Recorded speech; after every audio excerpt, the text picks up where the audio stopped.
Thought Bubble Audio.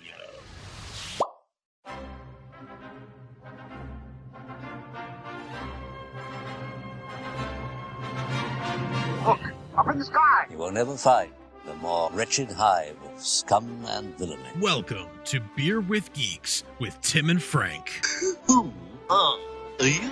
I'm Batman. I am Iron Man. Your friendly neighborhood Spider-Man. Hi, Christopher. I'm Nero. My name is Inigo Montoya. You're a wizard, Harry. A couple of guys with a couple of beers and a whole lot of pop culture nostalgia. Make it so, number one. Ladies and gentlemen, the Beatles. Named the dog Indiana. Life finds a way. I am serious. And don't call me Shirley. Now sit back and crack open a cold one, because it's time for Beer with Geeks. It comes in pints? Shaken, not stirred. Great Scott! I was way off. I knew it started with an S, though.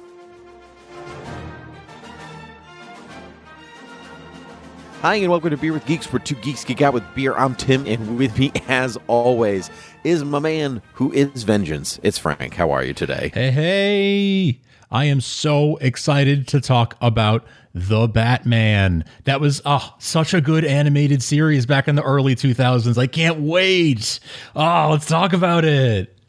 You're funny, Frank. You're so funny. You're so witty.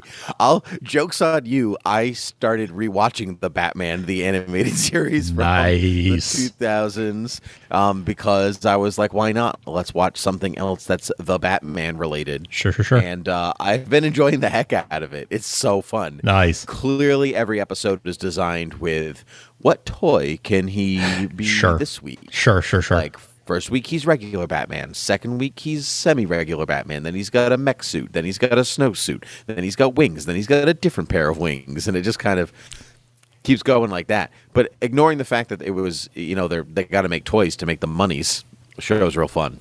Yeah, absolutely. Absolutely. But no, we're not talking about The Batman today. No, we are talking about the other The Batman, and the one directed by...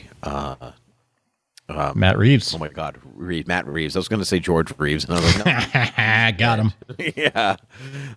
So, directed by Matt Reeves, starring Robert Pattinson. But before we do that, Frank, could you please tell me what you're drinking? Oh, I'd be happy to. I am enjoying a Stoneface Imperial Red Rye. Stoneface Brewing is the closest brewery to my home. It's about 10 minutes away, and just down the highway. And this Imperial Red Rye, I picked up a 4-pack of this the last time that I visited their tap room. Oh man, I'm loving it. It's this really nice rye ale. It's a nice blend of like a winter beer and like peaking at springtime beer. It kind of bridges the seasons in a way. It's got that hardiness that's like for New Hampshire winters, but it's still got that nice light flavor that I think I'll still be enjoying this into the spring. So yeah, I like it. I like that too. I weirdly also have a winter to spring beer. Oh, like that's kind of how I chose mine too. So I picked up a Sam Adams variety pack because their new variety pack had a bunch of different beer that I had not tried from them before. And so I am drinking their Alpine lager. Have you had the Alpine before? No, I don't know. Exactly. This was new. And so it basically, I mean, it's a brisk, slightly dry lager. And it's got it's not a flavor necessarily, but it's basically a pine tree. Like, that's like the best way I can describe it. If beer was a pine tree, and not the way that like gin is. I was gonna say, is it like a gin and tonic, like that, or like? No, it's it's got it just has an essence of pine cone. Nice. I don't know what to tell you. I like that. Yeah, and I can't recommend it enough. It was really good. I was so surprised by how much I liked it. Nice, because I picked it up because there was some Porch Rocker, in, of course, the variety pack. Of so, course, and I said might as well try some new ones. There's there's Sam Adams Goat, GOAT, and some other ones. But I was like, I want to try. I'll start with the Alpine. It's got a nice green label, almost like St. Patty's Day green. Nice. Yeah, and I've been really enjoying it. So yeah, try the Alpine. It feels a little basic to be like I'm drinking a Sam Adams, but you know what? I don't care. Hey, it's a seasonal. It's a seasonal. Exactly. Yeah. Exactly. Sometimes a new thing from an old constant is a good thing, Frank. You know what I mean? I do. A variety of something, a variety of an old standard. Sure. Or a product that has been around for a long time with a slight twist to it. That's good to have. Much like the Batman. Nice. Much like this podcast, a new product from the old guys that you know. Yeah, exactly. Yeah, these mid-30 white guys who podcast like everybody else. Everybody else in America. Yep. We were doing it first, probably not. Anyway. So we kind of did get in on the ground floor of podcasting if you think about going all the way back to Dollhouse. I was going to say, yeah, like even before Beer with Geeks, I just crossed my 15th anniversary of podcasting. Wow. A few months back. That's crazy. 15 years. That's crazy. Yeah. 15 years of podcasting. Coming up on 16, yep. What have you learned in that time? I have learned to keep it tight, and to that personality goes a long way, and that's why we do this show together, because you have the personality, and I am here also. I was going to say, and you're tight, and I keep it tight. Yeah.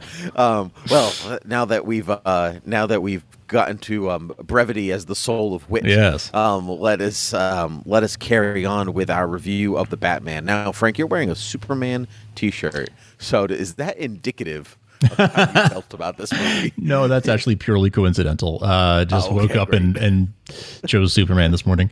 But no, I enjoyed this movie a lot. It was not perfect, but I really, really liked it. I thought it was a beautiful looking film. I thought there were some incredible performances with Pattinson, from Colin Farrell, who just disappeared into his role, from Zoe Kravitz. I thought some of the relationships I really, really liked. The Gordon-Batman relationship I really enjoyed.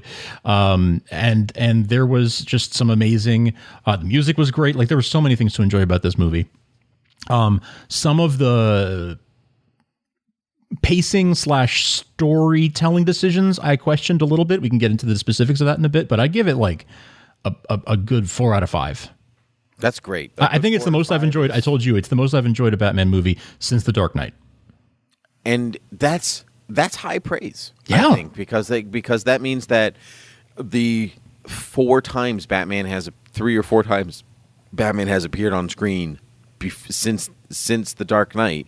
You had Dark Knight Rises, Batman vs Superman, Justice League again, and then his little quick appearance in Suicide Squad. Like, that's actually quite a bit of Batman. And Dark Knight Rises in there too. Did I not say Dark Knight Rises? I meant maybe I said it in my head. But yeah, but that's a lot of Batman in between 2008 and 2022. Yeah, for sure. 2008. I know. That was a lot. How old are we, right? Like, oh my gosh. I saw that movie at midnight. I saw a midnight screening of that, and this one I saw at a matinee. You didn't fall asleep. I know. I had to see this one at matinee. If I tried to go at midnight, I would definitely fall asleep. I would not have made it, but I question making it. Like, when a movie starts at 7, I'm like, I don't know. I know, right? It's pushing it. 7 o'clock. I wanted to be in bed by 9, but. Right, I know. Well, if the seats don't recline, sure, I'm fine. It's the reclining that does me in. Too comfy. Yeah, it doesn't. It's too comfy. But anyway, I also very much enjoyed this movie. I had the pleasure of seeing it twice. Nice. And so I had saw it, the fan release on the fan event, which was the Tuesday before the release, on IMAX. And so I was in the second row in the corner, which is not a great view for IMAX. But when I had got the ticket, the whole theater was sold out. And the movie theater is still spacing people. So, like, if you, like, buy 3 rows or buy 3 seats, then they'll, like, add a seat in between you and the next person, which I think is great, which I love very much. But there were a bunch of seats behind me just in the next row that nobody showed up for. So I waited about 20 minutes into the movie, and then I just moved back a row. Nice. And I was like, oh, this is much better. Makes a difference, see right? everything. This is wonderful. And in that first viewing, I really enjoyed the movie. I was like, it's a strong entry into the Batman franchise in any of its form. The second time I saw the movie, I was like, this is the strongest entry into the Batman franchise, or pretty darn close to it. Ever? I think that, yeah. Wow. I think that second viewing is really what tipped it for me. Part of that is because you always go into a superhero movie slightly hyped. And so you're like just a little bit, or you go in on edge because you're like, well, right. how are you going to, destroy this character that I love this week? And so, and I didn't feel that going into the Batman. I was hyped for it. A fan of Reeves since his Planet of the Apes trilogy, which I adore. I've been on board for Robert Pattinson since he was cast. And pretty much everybody else who was cast in the movie. So I've everything, Giacchino's score, everyone who came in and scoring it. And I was like, I love all of these people, and I love how they've been, and I love how they're being utilized, and everything that they're saying about this movie. So I assume that it'll be good, and I was right. I walked away. I was like, that was good. Nice. And so when it was that second viewing that really sold it for me. So that's the non-spoiler version of everything. Do you want to just let's talk the movie, and we'll just no holds bar on its plot and everything? Yeah, if you haven't seen it, stop now, because we're talking spoilers. Yeah. All right. So right away, I'm going to say there's really nothing in this movie that surprised me. Sure. And I think that's maybe when that first viewing, I was like, that was good. As a fan, I saw all of that coming, I think. Like the big reveal, when Selena's like, because he's my father. When Falcone is the father. I'm like, yeah, that's because he is. There was and the movie, the times that I saw the movie, I was clearly sitting in two theaters full of fans. Okay. Because everybody was like, no big gasps, no big there was no, oh my goodness, right. No. I think the way that the movie plays it, knowing that information ahead of time, I played it, was like, it is really ambiguous the way they talk to one another. What kind of relationship do they have? But when you have the inside track, I'm not surprised. So sure. But what I actually think as a comic fan, what I love that I was not surprised by this movie. Okay. Because to me, I walked away going, those were all the characters I loved, taking influence from the stories that I love, and you didn't mess with it. Yeah. You gave me a Batman story where I'm proud to be a Batman fan. It felt like a Batman. It felt like a Batman story. It felt like a comic book for, I would say, at least to me, for at least a good 2/3 of it, I was totally like this. I feel like I am reading a Batman graphic novel. Yep. Yeah, absolutely. Let's just talk about Robert Pattinson. Yes. Off the bat. Off the bat. Yeah. Intentional, not intentional.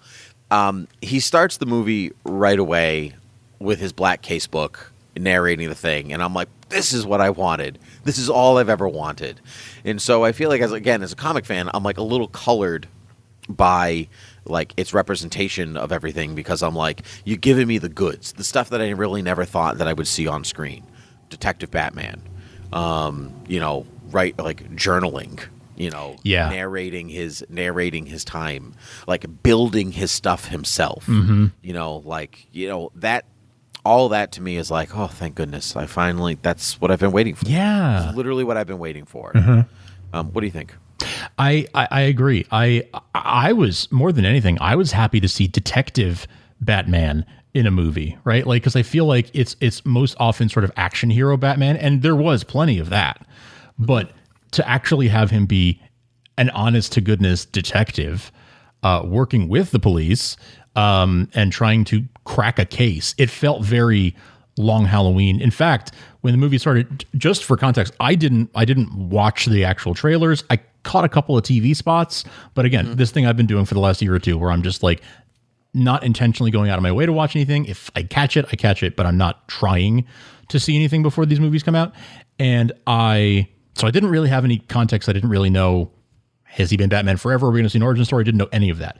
And when I saw it started on October 31st, I was like, are we going Long Halloween? Is this going to be a low-key adaptation of Long Halloween? And obviously, it wasn't what happened exactly, but but it drew inspiration from all sorts of classic stories, from Dark Knight Returns to Long Halloween to Hush to all sorts of stories.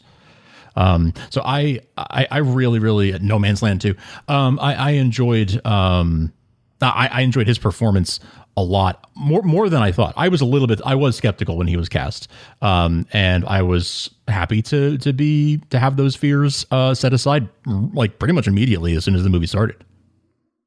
Yeah, I think Robert Pattinson. I mean, maybe a more general audience will come to realize that he's more than Twilight. Yeah, because he's made a lot of really interesting choices, worked with really cool, unusual directors for the past 10 years, and so I feel like this part kind of culminated that experience. I agree. Yeah.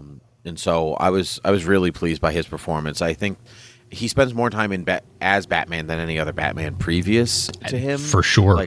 And I like that you talked about him working with the police, and I like that there's this uneasiness, and you see that in one of the I think it's Martinez in one of the police officers where he's like, whoa, were you gonna let him in? Yeah, all the way to the end where he's like helping him like unroll the rug in the Riddler's apartment and all that stuff. Like, that's a real transformation. He's like, he is in a way, like, he's supposed to be the everyman of Gotham, right? Because it's if he's going from Batman's going from vigilante to vigilante menace or some way, or being scared of him, to inspiring people, then I like that. I like that. Yeah, I liked him as a stand-in for Gotham. That officer is a stand-in for all of Gotham, and I like that that the Batman character had an arc where, like, he started out being like, fear is my weapon, and at the end he landed in a place where he was like, no, inspiring people is what I'm here to do. Right. Well, what I actually really liked about that is that that's not really something we've seen in a Batman movie before. It's not. Like, Batman is not all of them. I wouldn't say it's all of them. Like, maybe Michael Keaton, not really. Yeah. It's really like, in some ways it's unstated. Like, yes, his parents have been murdered, but that's like it. And Val Kilmer and George Clooney don't really like concern themselves with these things, and like, especially Val Kilmer is very ready to be like, I'm good to not be Batman anymore. Right. And actually and Christian Bale is like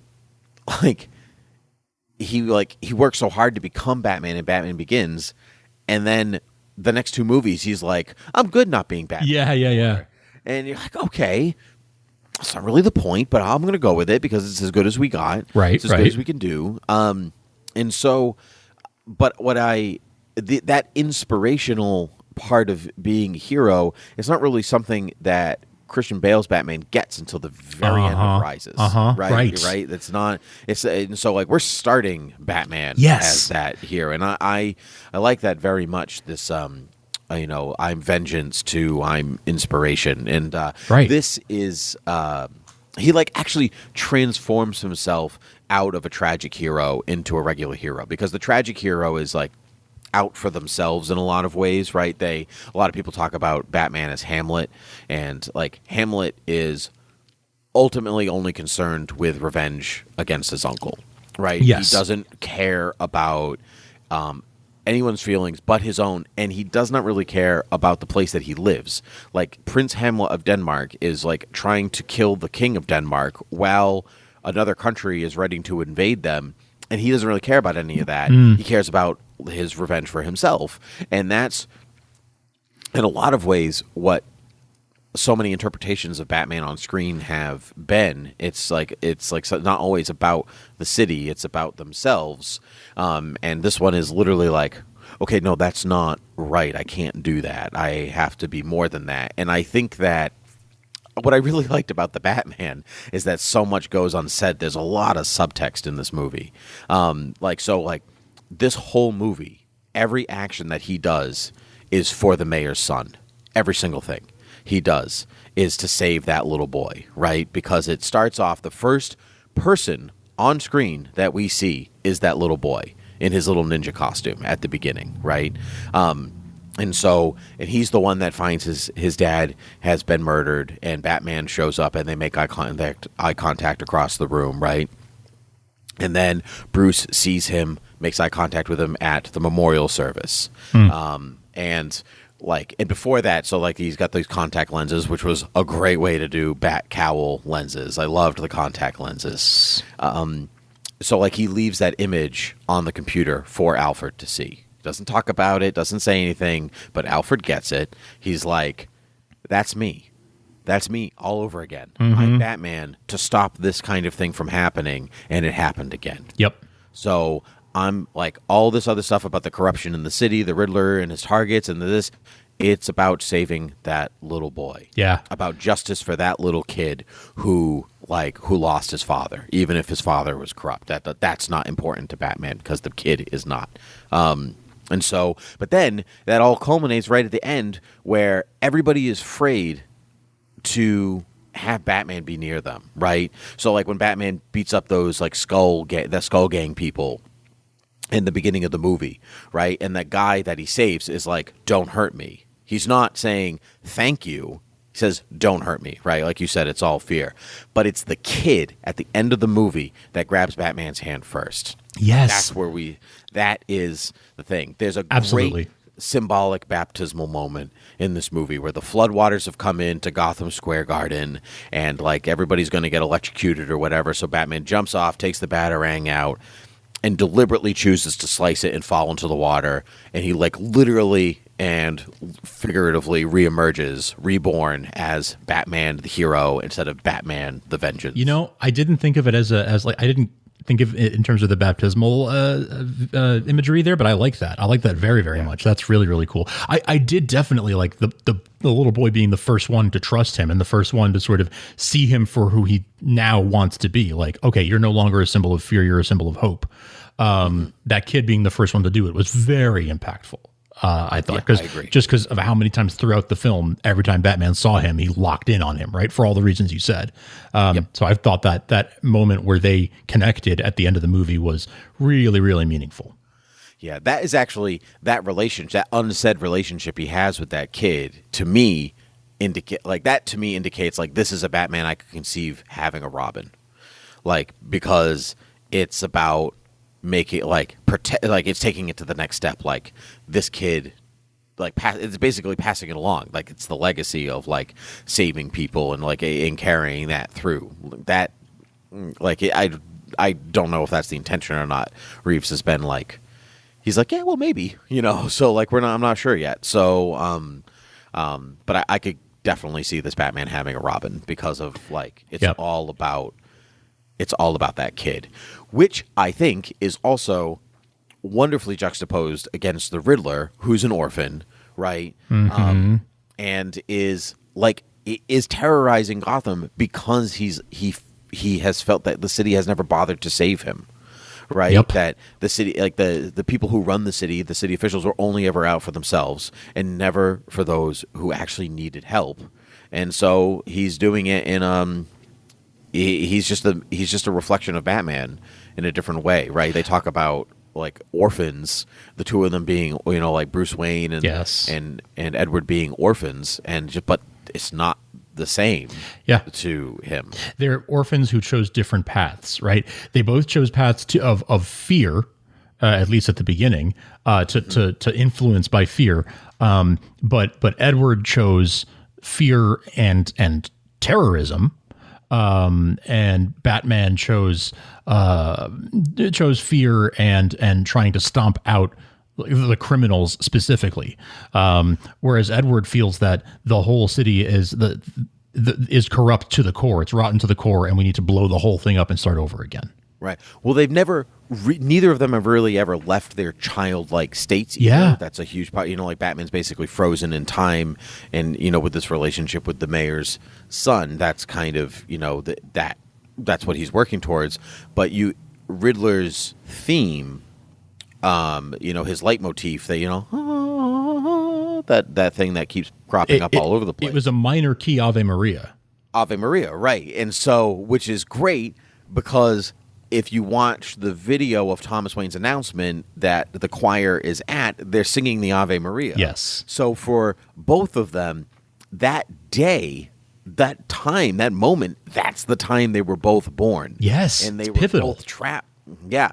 So they're on the same trajectory like, you know, one's just slightly behind the other, right, as orphans, but then they like you said, they veer off in different paths. But those paths that they take are different also because of the city itself and what the city and like the way that the privilege that Bruce grew up with versus the non-privilege that Edward didn't, all because of the renewal fund, right? This like thing that was supposed to be so great for the city if Thomas Wayne wasn't murdered. And then it was just used to funnel money for like corrupt people getting more corrupt and the rich getting richer. And it's just thematically really strong from start to finish, and all of that goes unsaid, which is why I think I appreciated the movie so much on the second viewing, because you get some of it, but when you see that plus all the pieces of the mystery come and form into place, like it's not like, I don't want to call it intellectual because it makes it sound a little more hoity-toity than it really is. It's still a Batman movie and it's still fun and all these things, but it does not bother to explain things to you. Yes. There is a layer of nuance and subtlety. Yeah, exactly. Which merits repeat viewings. Yes, that makes sense to me. I think that there is, I got that even on my first viewing. I got the sense that this is the kind of thing you could watch a couple times and still be soaking in more things, more layers as you go. Yeah. For sure. What did you think of, what did you think of, I was just blown away by Colin Farrell's Penguin. I loved it. He completely transformed. Like, I would have had no idea that was him. If I didn't go in knowing, I would have been like, oh, who was that? Who played Penguin? Like, I agree. Yeah.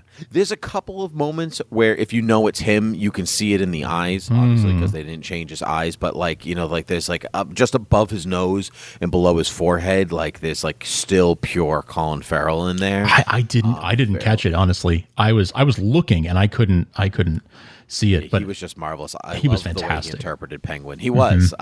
He was sleazy and fun, and I know that I think it was either written or his portrayal was based off of Fredo from The Godfather, like, you know, big Godfather vibes. See. A lot of Godfather vibes from him, not from the rest of the movie, really. But but from him. You know, but from him, you know, and it's just like there's a lot of franticness to him that I appreciate. Mm-hmm. And he could have been over the top. Like, it could have gone too far, but he was just restrained enough to have just a lot of personality instead of being unbelievable. Yes, it was the most I have enjoyed the Penguin since the Batman 66. Yeah, I agree with you. Burgess Meredith. Yeah, I agree. Sorry, Danny DeVito. Danny DeVito's great, but it's a very particular type of penguin. Yes. It's a Burton penguin. Yes. Right. And that's never really what the Penguin was. And I don't think really should be. It works for the movie that he's in because it's the weird vibe of that world. But I've been waiting for Mobster Penguin for basically my whole life, and I finally got it, and I was so excited about what they delivered. Very satisfied with that. And that car chase between the two of them was so, like, the stakes were so high and it was so compelling. Like, it was a really, really well done chase scene in a way that I don't usually go for that. Like, I'm not a Fast and Furious movie kind of guy, right? Like, I don't, when there's a car chase in a 007 movie, inevitably, I'm like, of course, okay, we're doing this now. Okay, yep, here comes the Aston Martin. But I actually cared about this, and I really dug that Batmobile more than like the Tumbler, more than I have since like the 90s. It really, that's great. Yeah, I was thinking about that myself because, like, I like the Tumbler. I think it's cool. I love actually the Bat Pod coming out of the Tumbler.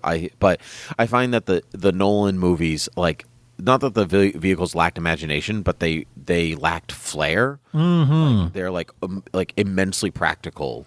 And yes, I find the DCEU's version to be just too much of a tank. Like, it doesn't have enough flair or Batmobile-ness to me. It's just kind of like it's a big car with a giant gun on it. Mm-hmm. And that to me is not the Batmobile. And this, I think, like, it's just enough of a recognizable Batmobile shape. Yeah. Well, because it's, again, to harken back to Batman 66, where that was like... got doors. It had doors. It looked like a car, right? Like, it looked like a car that had been modified, which is what it was. Mm-hmm. And that's what this looked like. It looks like a hot rod that he modded and turned into, you know, it wasn't a tactical vehicle. It was a car that he modified. Right.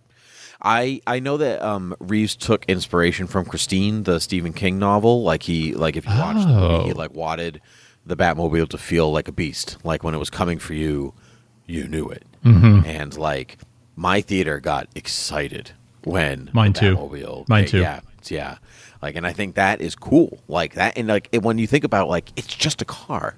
Like, it's a souped car, but it's just a car. It's not a tank. And people got really excited about the car. Mm-hmm. And I just think that is really cool. There's a lot of the camera is on the vehicles as you watch, which I think is what makes it so exciting. Like, you're really on the side of the car, really dynamic through the movement. What is really cool is there's a lot of practical effects in this movie, more than special, and that includes the Batmobile jumping out of the explosion. Oh, really? 100% practical. Oh, see, I love that. It looked fantastic. It does, and it will continue to always look fantastic. Exactly. It will age well. Yeah. What I did think was really funny about that chase, though, was like, Penguin is responsible for all of that destruction, which I think is important. Yes, that was so important. That was so important to me, and I'm sure it was to you too, because Batman is so important. Batman always did not kill or ambiguously kill. Yes, or come close to killing anybody. Beat to a pulp, sure, but he always does that. That's Batman. I expect that of him, you know. But he didn't come close to killing or accidentally killing or ambiguously killing or anybody, and that was really what pushed this movie to like the top for me. Yeah, because even Nolan's trilogy, as much as they're like, Batman has no kill rule, and I'm like, does he though? Yeah, right, right. Yeah, like, I'm probably gonna count on all these people that he's killed. But what I do find hilarious is that, like, Gordon and Batman like interrogate Penguin like after that car chase scene, and then they just leave it. I'm like, what about all of that destruction that he caused? I know. Maybe gonna arrest him for that. I know. I guess you have bigger things to worry about. Maybe he'll come back to Penguin. But I was like, that felt like a weird decision from the two. I know. Of you. I feel like that decision was just made purely for the comedic value of it, right? Of him being there and being like, guys. Yeah, absolutely, for the value. But yeah. No habla español? Yeah. Yes. Which actually, so let's actually talk about the mystery itself. Okay, right? yes. Because it's like Detective Batman, and my friend Bobby raised a great point where he said it's Sherlock and Watson. Yes, it absolutely was. And I had not really considered it that way, but Gordon is absolutely Watson in this thing. In this scenario, because Gordon does not pretend to be the world's greatest detective. There's actually comics where he's like, I'm not good at putting together clues. He's like, that's not my strength as a police officer. That's not my thing. So I like that it's the two of them working the case together, because that's basically Watson. Like, there were absolutely moments where he was full on Sherlock and Watson, where Batman is pointing out details of the crime scene of the mayor's murder of that crime scene. To Gordon and to the other cops, he's pointing out details that they didn't notice, that he just notices in passing, right? Exactly like Sherlock and Watson. Mm-hmm. There was an interview before the movie came out that Reeves did about like Batman at the crime scene and showing up and all that, and he's like, well, so like you have to address that there's a grown man dressed in a costume that shows up to these police investigations. Yes. And it's like, so like, how do you do that without everyone being like people snickering? And, right. Like, and which some people do, but like he's been Batman for 2 years already, so there's already like I'm used to this. Yes. Kind of thing. Yes. But what he and Rob, I guess, talked about is like treating Batman at a crime scene like calling the shaman. Like there's almost like we can't do this ourselves. We need the next step up. And so, like, if you kind of watch that scene in the mayor's house, like when Batman shows up, there's a lot of like people parting the seas. Absolutely. There's like a reverence and an awe, even if some of them are weary about him and whatever. Like the crime scene photographer is like taking stuff, and Batman walks by different things and stops, and the contact lenses read what's on the ground or whatever. But like he's, without saying anything, he's noticing things that nobody else is noticing. And that's the shaman aspect of him in those things. And I just think that is a great take, because it really is one of the only ways that I think it works. You know, like, why would anybody in their right mind let this, what appears to be a crazy man, into a crime scene? Right. Yeah. So, but anyway, the mystery itself, I do think that they solve the puzzle pieces, right? They do solve them, but what only like kind of nags at me a little bit is that he solves them only to the end that the Riddler needs him to solve them, right? Yes. And that, but he doesn't, like, he misses the mark and actually fails, yes, in some way, which I like and dislike. I dislike because I'm like, I would like Batman to win in totality, as the world's greatest detective. But year 2, are you the world's greatest detective yet? Right. It's still early. I appreciated him not being, you know, super bat, not being a bat The god. Grant Morrison bat god. Yeah, I appreciated that, because like when he zip lines and he falls, right, things like that, I was like, Yes. I was actually really down with. I really liked that, that kind of stuff, because he is still learning. It is still only year 2, and he's building this stuff himself, so he's gonna make mistakes, right? He doesn't have a Lucius Fox to like create all this stuff for him. But I do wish that it seemed like every time he solved a mystery, it was always at the last possible second when it was too late. Like he would solve another clue, and then a bomb would go off, you know? It was always he was just behind the Riddler, one step behind, just barely. And I my hope was that by the end of the film, he would catch up and prevent the ultimate tragedy from happening. But that never paid off in that way. And not to say that the film didn't have a payoff, but just I expected that, like, oh, okay, he's missing, he's not quite beating him to the punch each time, but by the end he will, right? And that didn't happen. The city's so flooded. He did save as many lives as he could in the situation, and I guess this whole thing was a learning experience for him. But I sort of I went in with an expectation, or the movie gave me an expectation that, like, okay, this is going to build towards him finally beating the Penguin to a punch. Or the Riddler. Yeah. I'm sorry. Yes, the Riddler. Yeah. Did I say Penguin like 5 times? Okay. Yeah. No, Riddler. just that last Okay. time. But you're right. But to your point that, like, it's almost good that it's a learning experience, and even the Riddler says, "I'm like, oh, you're not as smart as I thought." Yeah.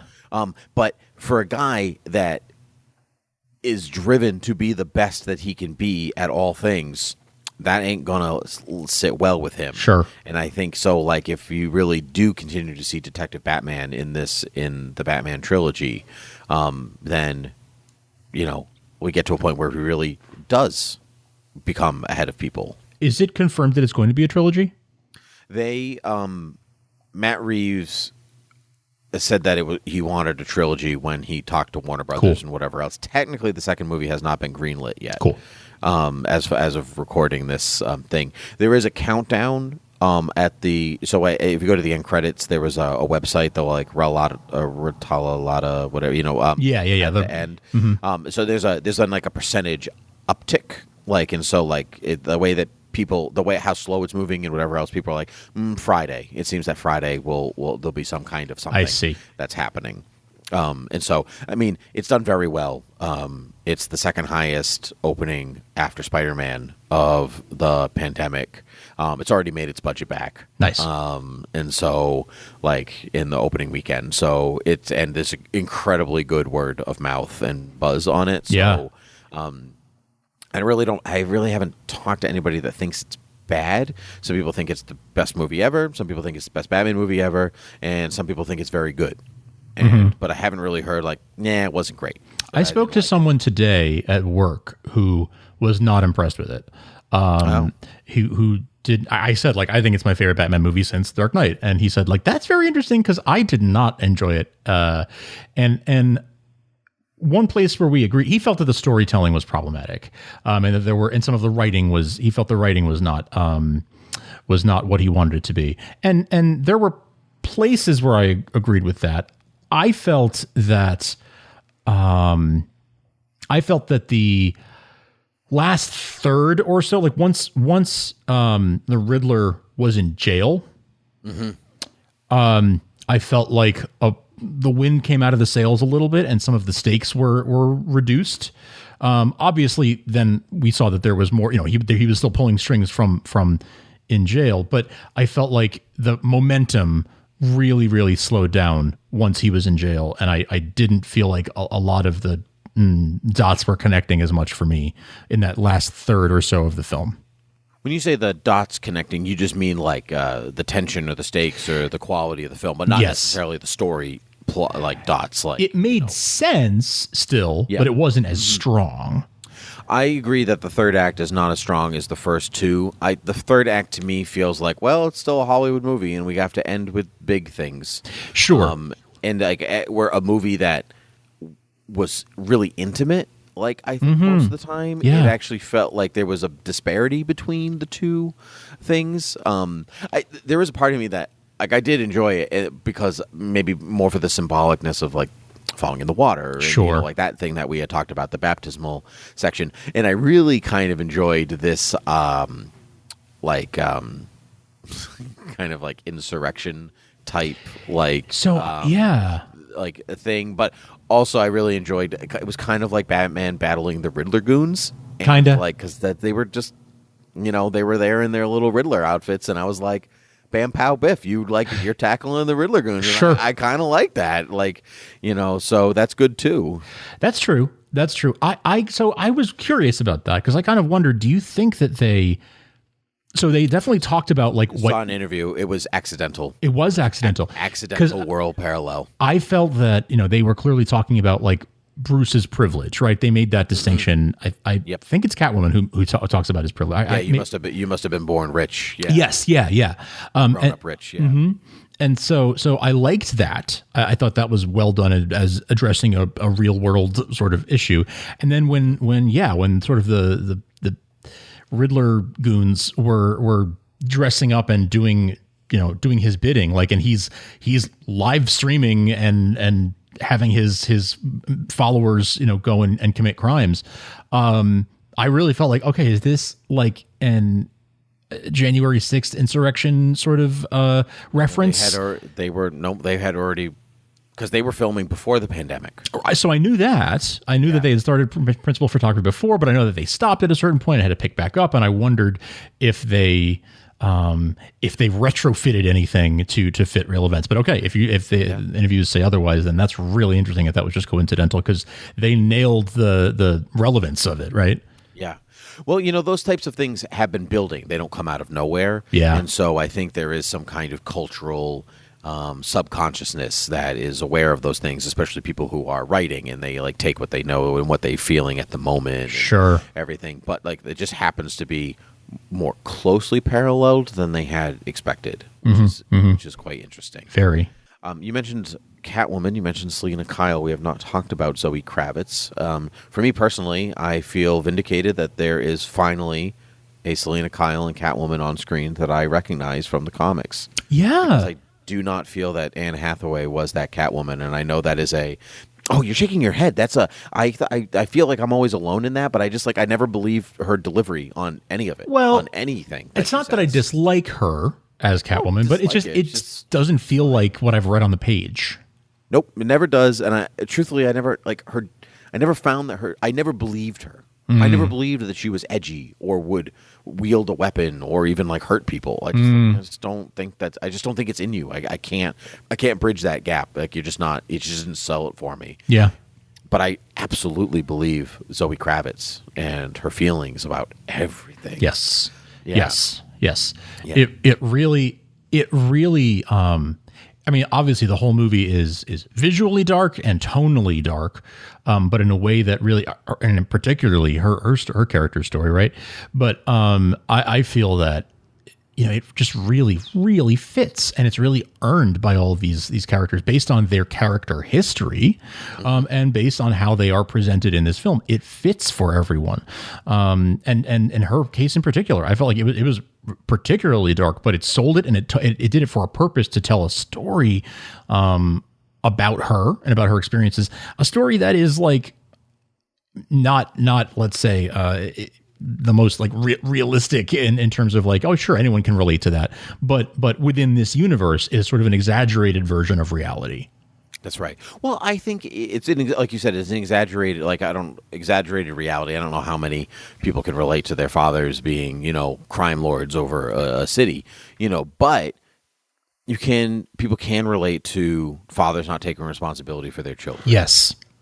And being reduced to the system because of that. In a lot of ways, she parallels Riddler in a lot of ways, because like Batman's very black and white, and Selina is a gray matter, right? And so when she challenges his view of the world in this movie, what is right and what is wrong, in these times, and he's attracted to that right away from her boots up, like from the moment that he sees her. There's something about her that before he gets the whole picture, and I like that. What was most powerful to me in her story in relation to the movie and to his is she is also driven by vengeance.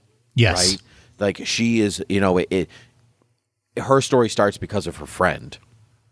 But then it really transforms into her wanting to take out Carmine Falcone because I got so used to the Nolan pronunciation. Yeah. I prefer Falcone. That's the way it's supposed to be pronounced. Me too. I'm happy that made it back into here, but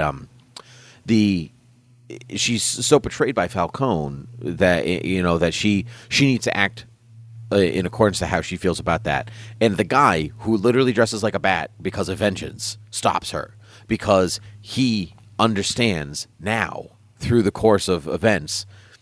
He understands you have to be better than them and not kill and whatever, but at this moment, he knows that Falcone is also responsible for the death of his parents in this universe. Yes. More than likely, or at least more than likely responsible for the death of his parents. He could easily let Selina kill him and get revenge for everything that's happened, and he still stops her.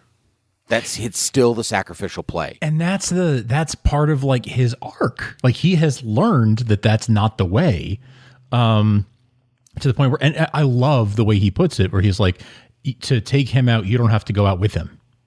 Yeah. Yeah. Like exactly. he has to pay, but you don't have to pay too.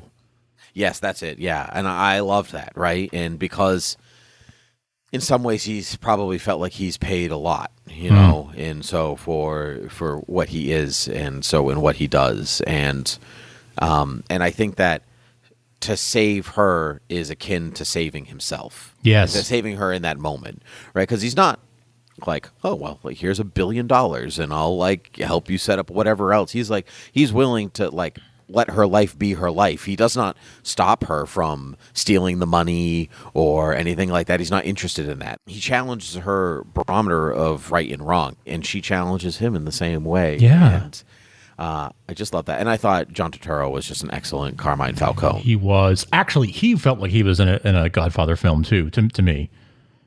Really understated performance in my mind. Yeah. Definitely in a Godfather film, for sure. But I feel he did not ham a room. No. His job was not to be Marlon Brando. No. He wasn't chewing the scenery. Yeah. No. He was authentically a person, and I think that was in a landscape of bat costumes and cats and penguins and Riddlers, and he's just I'm just a regular dude. But because of that, what I loved about that performance and that, his time is out. He's on his way out. That style of crime is leaving. Yeah, that's right. And his Catwoman says it, Selina says it, there'll be a power vacuum because of his death. But it really is a transitionary process from what the old world to the new to the New World. Sure. And, I like that very much. Yeah.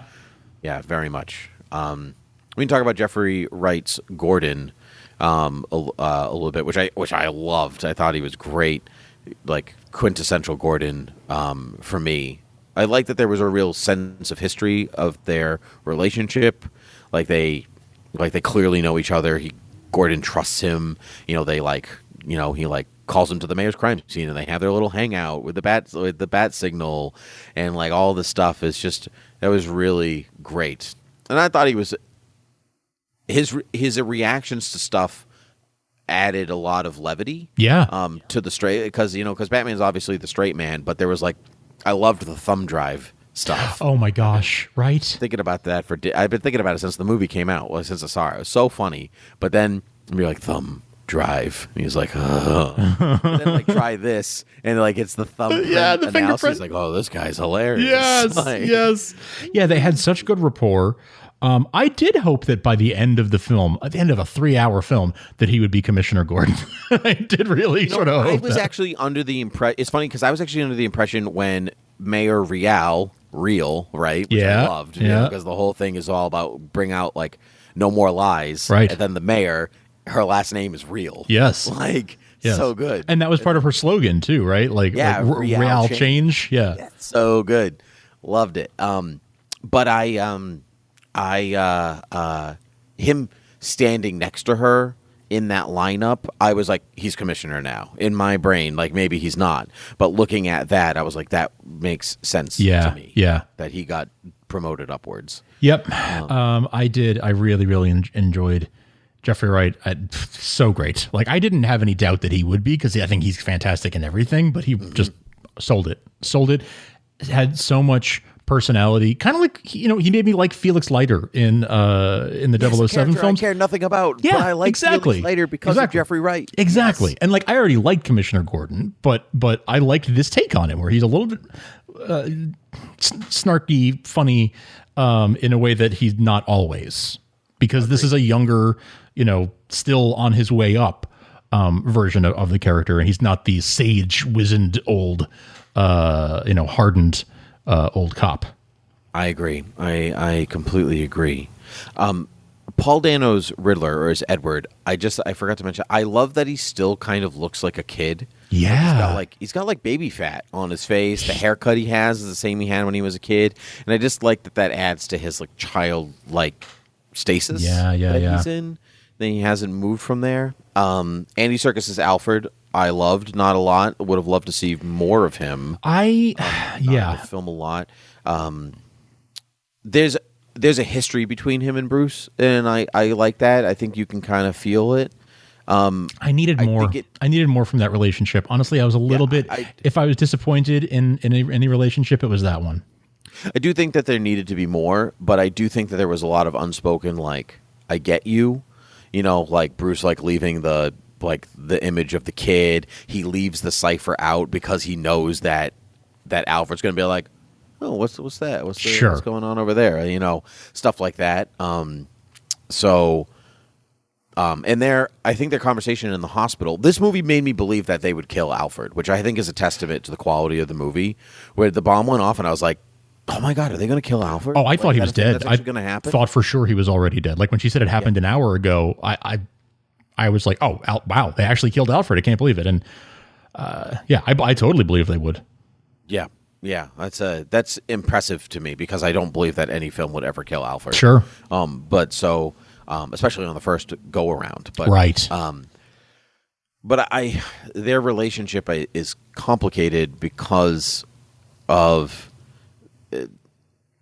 the circumstances that they both found them in. Right. Sure. It's clearly Earth 1 Batman. Right. Like Alfred is. Like he was part of the circus, so he was part of the, British intelligence. He was unsaid, but he was basically their head of security for the Waynes. That's why he's beating himself up. Right. He's not really the butler.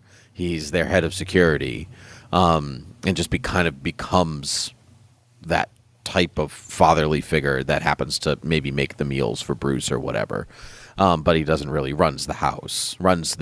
He runs the skyscraper that they modeled after a Gothic cathedral, which I was like, Right? the audacity of these people. I know, Like, right? And not just that, every building, the city hall when they went there for the funeral, like the memorial, that looked like a Gothic cathedral. You know what's crazy? That was a set.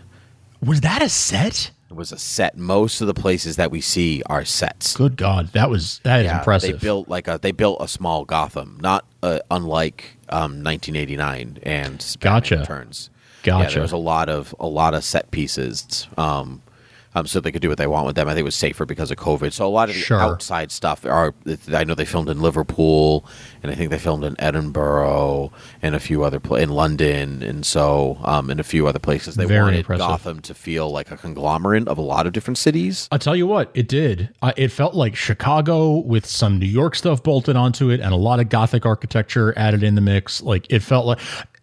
If it felt like any one city, I would say Chicago, but it definitely had a diverse. Yeah, and I don't think they filmed in Chicago at all. I don't think so. Really I don't think so either. It just gave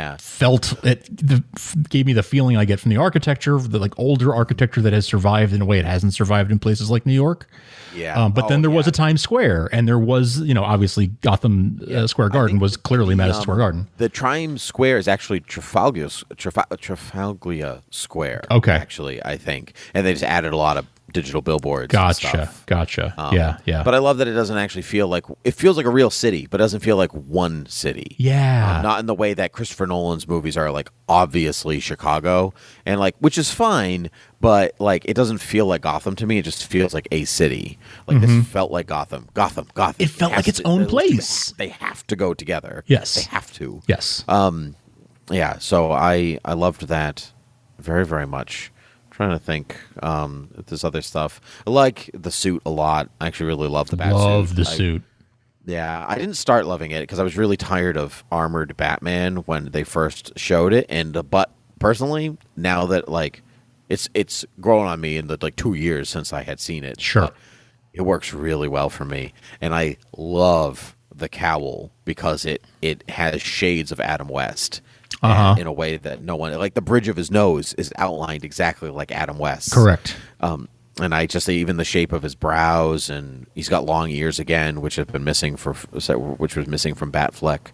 And so I loved the suit. I love it so much. The movie was really strong. I could talk about it for I felt it was longer. I felt it was quite strong. Yeah, it was just that last sort of third of it where it didn't quite all. The story wasn't as compelling anymore to me. But on the whole, like I said, 4 out of 5 for me. I think it was a very strong movie. It was better than I anticipated. I didn't have super high expectations of enjoying it. I didn't have super high expectations because I thought it would be okay. This is going to be a very. I'm not the biggest fan of just sort of dark and dour for the sake of being dark and dour, and this did not feel like it was those things for their own sake. It was in service of telling a good story, right? And that's the key difference. Like people are like, oh, you don't like dark stuff, you like lighter stuff that's less that's more escapist. And I'm like, no, that's not always true. Like, do I generally prefer that? Yeah, kind of. But like, I will enjoy a dark, dour something like Watchmen, something like Dark Knight Returns, something like when it's in service of something. And I felt like this was in service of something. There were lots of great Easter egg things like Hush on the screen, right? Yes, yeah, because the reporter's name was Elliot, and then Hush rolled across. Yeah, so I was like, oh, that's good. The nice Easter egg could see that come back in some way. Saw some people talk about like the adrenaline that he gives himself could be venom. Oh, okay. There was a bit of that because of the rage associated with it. Venom in the comics predates Bane. Like Bane is like adopts Venom. It kind of goes the other way around. So like there could be that. There was a couple more, but I honestly, obviously there's the Joker-esque figure at the end, which is an interesting scene in context. I was again reading some interviews, and there's actually 2 scenes with him in the movie. One was cut. Oh, okay. So there's a scene in which Batman goes to Arkham, and like kind of like Silence of the Lambs, like Mindhunter, and like he needs to profile the Riddler, and so he needs to talk to another killer. to kind of get that done. And in that conversation, in the deleted scene, Reeves was saying that like the guy says like, "Oh, it's our anniversary coming up. It's our like 1 year anniversary coming up, like the anniversary of like when we met. When I you see. put me in here, kind of thing." And Reeves says that it is the Joker, but it's not the Joker yet. And so he's not white, he's not green. He doesn't call himself the Joker. Nothing like that. Okay. So, but he and Batman have encountered before, and he's in Arkham because of Batman. Okay. I was going to say he must have some reputation though if he's in Arkham, right? Like, yeah. Yes, and so what Reeves said that when he had the test audiences watch, they watched. There's some with each. He said the movie they actually said was more favorable with that scene because it changes his scene with the Riddler because you've already seen him. Sure. So it's not a ooh, this is what's coming next scene, which is how it plays. Yeah. In the movie we watched, which was not the intention. The intention was to be this is a Gotham that is already filled with character. I see. And with characters. And so I'd be curious where that goes, but he said in his mind, his Joker is like the Conrad Veidt, where what the Joker is based off of, and so his smile is permanent, but it was like he's had it since he was a kid, like the Conrad Veidt's. Oh my gosh, what is that? What's the name of that story and movie? Smiling Man, the Man of 1,000 Faces, the Smiling.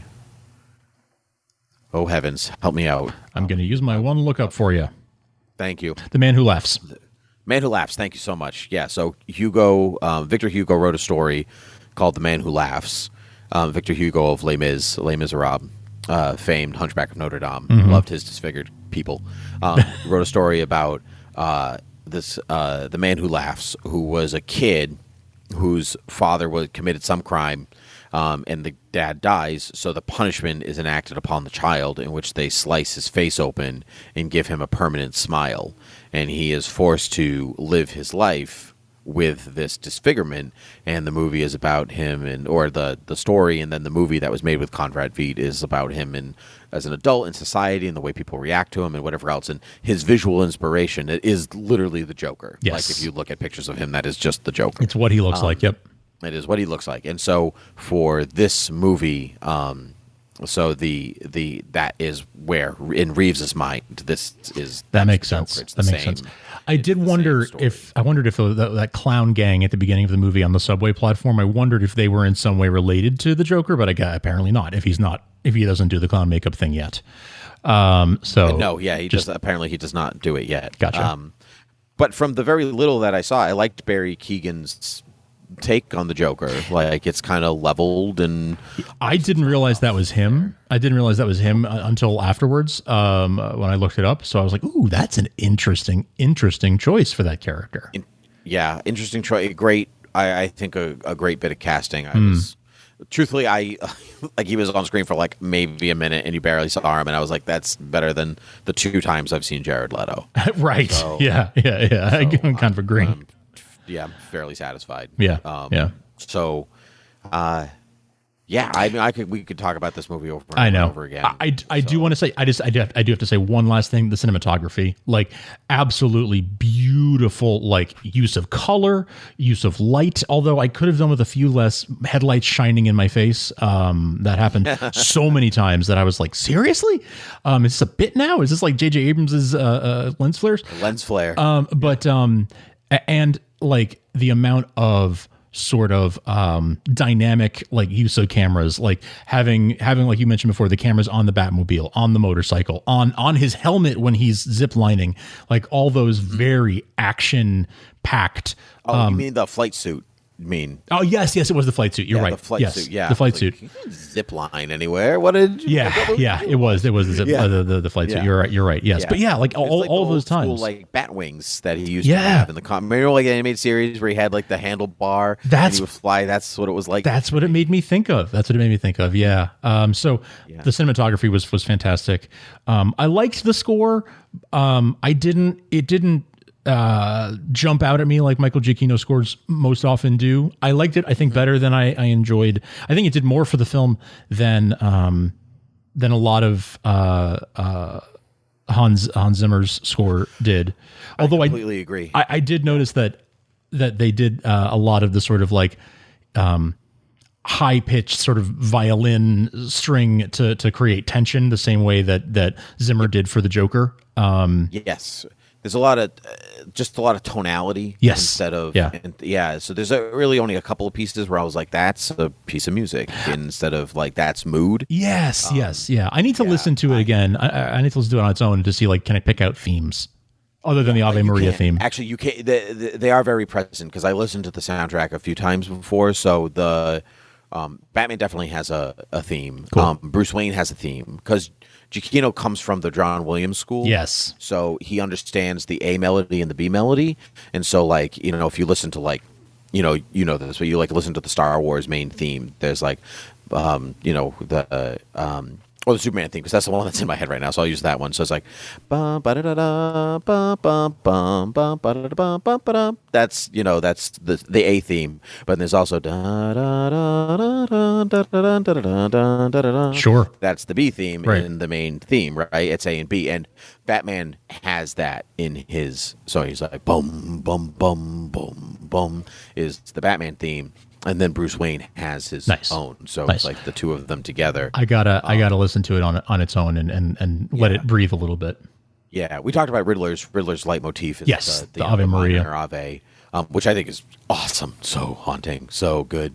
That crops up a lot. And Zoe Kravitz's Catwoman has her own theme, and it's a very cool mixture between like a jazz run piano. So like a cat slinking mixed with almost like James Bondian femme fatale strings. Cool. And so when you hear it, you're like, oh yeah, that's the theme. You know, it crops up a lot. She did have Bond girl vibes in a way. Yeah, a lot of Bond girl vibes. Yeah. Cool. Yeah, we could talk about this movie forever, but I feel like I think we covered actually a fair bit of the high points for this. I'm sure we'll talk about it again in the coming weeks and months, but I really, really enjoyed the film. And I don't think it needed to be 3 hours. I think it could have been maybe not 2. There's probably too much for 2, but it probably could have been 2.5. There's I was thinking that not while I was watching it. I mean, it really is like 2:45 or something like that because the credits are really long. Sure, but there's a lot of story, and I think that you'd sacrifice character development in favor of the mystery or something, or you'd sacrifice elements of the mystery and go, well, that didn't quite connect to that, and then you'd lose something along those lines. So maybe it's possible that it could have been shorter, but from me, I'm watching my favorite character on screen. Like, I don't really give me 5 hours. Sure, like whatever. Sure, I'm not going to take that away from you. That's fair. Yeah, thank you. Yeah, you watch Superman and Lois. You're like, oh, it's they're going to do 16 episodes instead of 13. Sure. Oh no, 3 more hours of Superman. I'm so upset. Sure. Yeah. My favorite character. Is there's more of him? Oh no. Oh no. Right. Yeah. So. In one side, I can understand one side. Like, I would like to go back and see it again, but I'm like, 3 hours. That's like, that's difficult to see again. It's a big commitment. Yeah, but that's okay. Yeah. My wife will have to put up with it being on in the house. There you go. There you go. Yeah. So, well, very good, Frank. Where can the people find us? Folks can find us at beerwithgeeks.com. You can find all of our shows at thoughtbubbleaudio.com. You like Superman and Lois TV Talk that Tim just mentioned that I host with my friends Derek and Robin. You can find us anywhere podcasts are found. Please rate and review us wherever you listen to your podcast. In particular, Apple Podcasts and Spotify are two great places to rate and review. You can please subscribe wherever it is that you listen to your podcasts. And you can follow us at Beer with Geeks on Twitter. You can email us beerwithgeeks@gmail.com. And if you want to support us for any dollar amount starting at $1, you can support us at patreon.com/thoughtbubbleaudio. And that helps to support all the shows on the network. Well said, Frank. Well said indeed. Well, I have nothing more to say to you. I'm sure I'm going to think of like 12 things that I wanted to say. As we stop recording, but that's okay. So until next time, cheers. You could have pulled the punch. I did.